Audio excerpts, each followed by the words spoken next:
True crime, it often takes us down some dark paths, and today is definitely no exception. But instead of the usual haunts, we're heading to South Korea for a deep dive. That's both chilling and surprisingly insightful, I think. And what makes this deep dive even more fascinating, at least to me, is that we're not just looking at one case.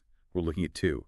We'll be exploring the real-life story of Yoo Young-chul, a serial killer who terrorized Seoul in the early 2000s, alongside a fictional account of a very similar killer. Oh, wow. One that may be, and this is speculation, of course, but may be directly inspired by Yoo Young-chul's crimes. Yeah, I was struck by that when I first kind of started looking at the source material. On the one hand, we have these excerpts from an Arabic text, and it's just laying out like the cold, hard facts of Yoo Young-chul's life and crimes. And then almost like a shadow image, we have this YouTube video transcript, also in Arabic, but it's telling this fictional tale of a killer who specifically targets Korea's elite. Very interesting. Really, really interesting. It immediately raises the question, doesn't it? Yeah. Why would a fictional story, Right. even one set in a different time period, why would it echo these real-life horrors? Right. Could it be that the fictional story is tapping into some deeper societal anxieties? Yeah. Fears that were brought to the surface by Yoo Young-chul's very real crimes. Yeah, that's exactly what we're going to kind of unpack today. And honestly, I got to say, as I was reading through these sources, I couldn't help but wonder, have you ever felt like the system is rigged against you? Like those in power are getting away with things while ordinary people struggle. Sure. Because if so, I think this deep dive might resonate with you in a way you don't expect. Yeah, it's a feeling that's probably more common than we'd like to admit. Right. And it's definitely a feeling that underpins both of the stories that we're exploring today. So let's start by laying the groundwork. Who exactly was Yoo Young-chul, this man who became one of South Korea's most notorious serial killers? Well, according to our Arabic text, he was born in 1970 and had a childhood that, well, to put it mildly, was rough. Poverty, violence, you name it. It almost makes you wonder if he was like destined for a life of crime. Yeah, it's always tempting to look for simple explanations, right? Yeah. The reality is, much more complex. But what we do know is that Yoo Young-chul's early life was marked by a string of offenses. Yeah. Theft, assault, all the things that you might associate with someone who's kind of spiraling out of control. And he was in and out of prison multiple times before 2003. Which is when things take a truly horrific turn. That's the year he's released from prison. Right. And then instead of even trying to rebuild his life, he embarks on this, like, brutal killing spree. Yeah, and initially his victims seem to be chosen almost at random.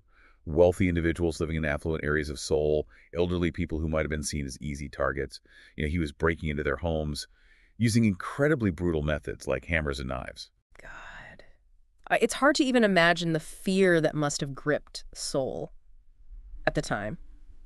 You're just going about your daily life and suddenly there's this predator in your midst. Someone who seems to be targeting people for no reason.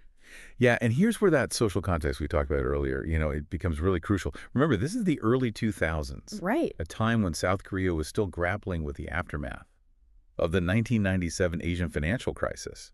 There was a lot of economic anxiety, a growing resentment towards the wealthy elite who seemed to be weathering the storm just fine, while ordinary people suffered. So you're saying Yoo Young-chul's crimes, as horrific as they were, they might have been fueled, at least in part, by this kind of underlying sense of social unrest. I think it's certainly a factor worth considering, yes. Wow. Was he consciously targeting the wealthy as a way of lashing out at a system that he felt was rigged against him? Or was it more a case of opportunity, preying on those who seemed most vulnerable?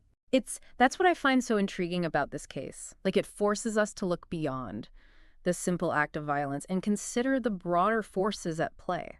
Absolutely. Wow. And to complicate matters even further, Yoo Young-chul didn't just stick with those early victims. His focus shifted, and his methods became even more disturbing. Yeah, the sources mention that he started targeting sex workers. And not only were the killings brutal, often involving dismemberment, but he seemed to be putting more effort into, like, concealing the bodies, too. Yeah, it almost suggests a kind of escalation, doesn't it? Yeah. Both in the level of violence and in his attempts to avoid detection. Right. Like, he's getting, like, better at it. yeah, he's almost becoming more methodical. Yeah. More calculated. Right.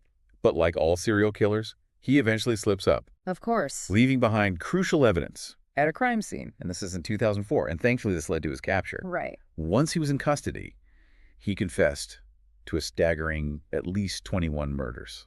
But investigators believe there could be even more victims out there, whose stories will never be known. 21 confirmed victims. That's just a chilling number. And what's even more chilling is that this fictional account we're going to discuss, the one about the killer who targets the elite, this takes place before Yoo Young-chul's crimes even began. Exactly. It's like a premonition, a fictional exploration of fears that would soon be realized in the most horrific way imaginable. And that, to me, that's where the real deep dive begins.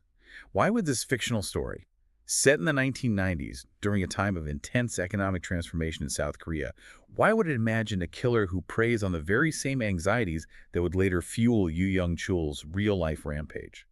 So it's like almost like this fictional story we're going to unpack is like a blueprint for Yoo Young-chul's crimes, even though it was written before those crimes ever happened. Yeah.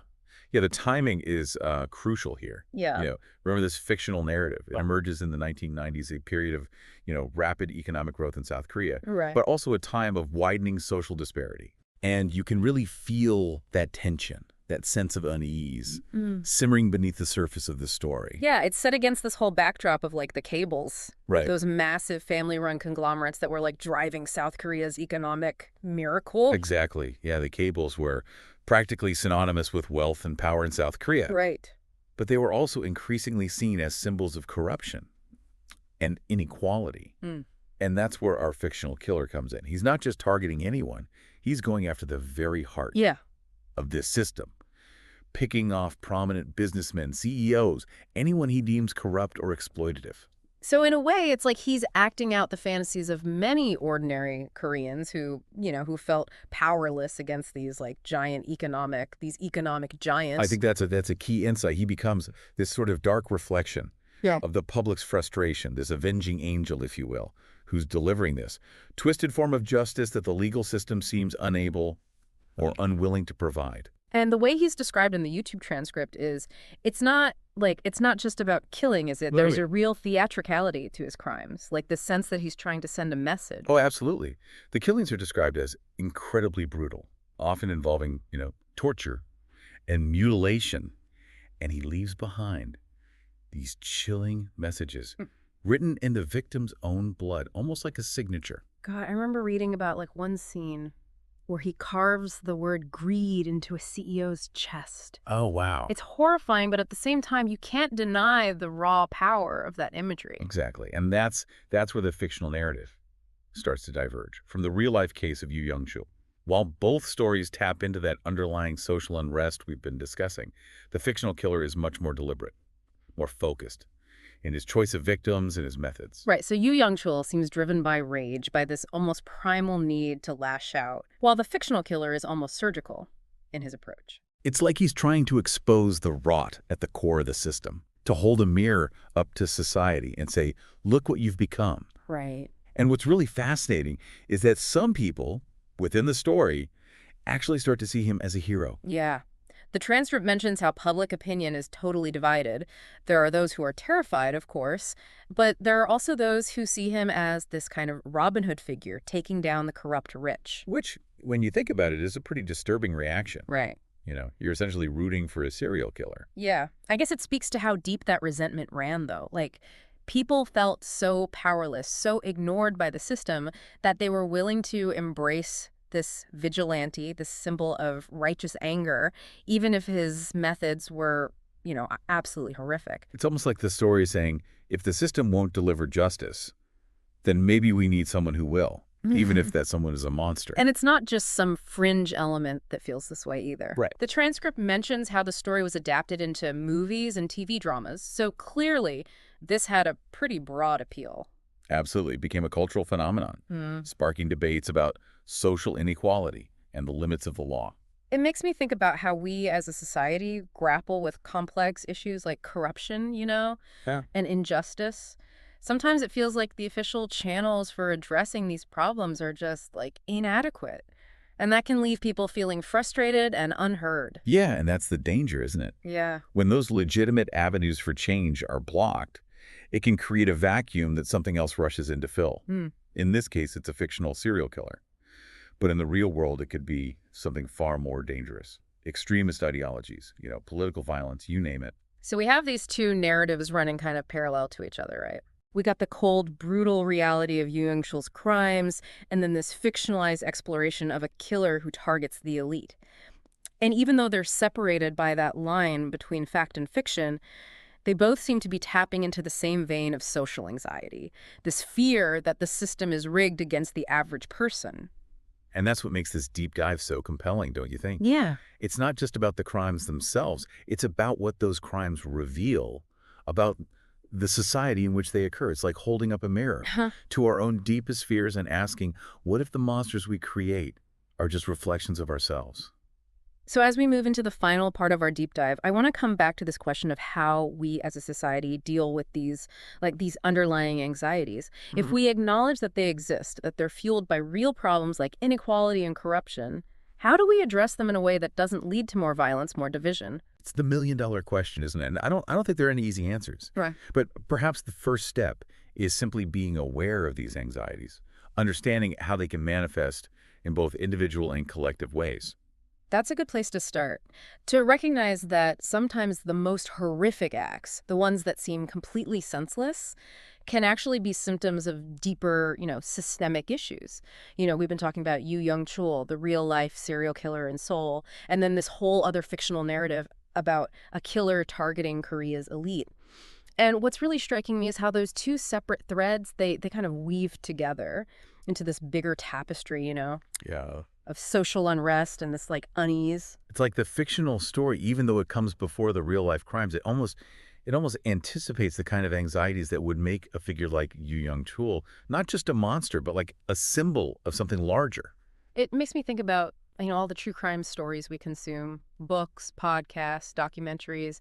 We tend to focus on the individual perpetrator, the who and the how of the crimes. But what these two Korean narratives force us to do is to zoom out a bit, Right. to consider the why on a societal level. What are the conditions that create a climate where this kind of violence can flourish?